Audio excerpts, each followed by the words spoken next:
জাতি আশা করে এবার বিচার বিভাগ সিন্ডিকেট ও দুর্নীতিমুক্ত হবে।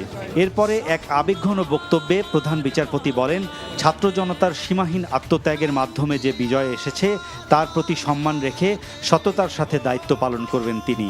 নিম্ন আদালতের বিচারকদের ভয়ভীতির ঊর্ধ্বে উঠে কাজ করার নির্দেশ দেন তিনি। অনুষ্ঠান শেষে অ্যাটর্নি জেনারেল বলেন, গুম খুনের শিকার হওয়া পরিবারগুলো বিচারের জন্য প্রধান বিচারপতির কাছে তাকিয়ে আছে।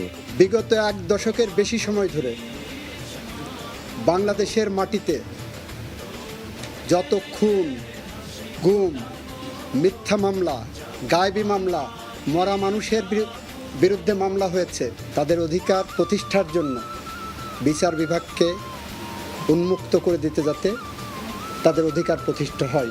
আর সুপ্রিম কোর্ট বার সভাপতি বলেন, বিচার বিভাগকে দুর্নীতি ও সিন্ডিকেট মুক্ত করতে প্রধান বিচারপতির দৃষ্টি আকর্ষণ করা হয়েছে। সুপ্রিম কোর্টে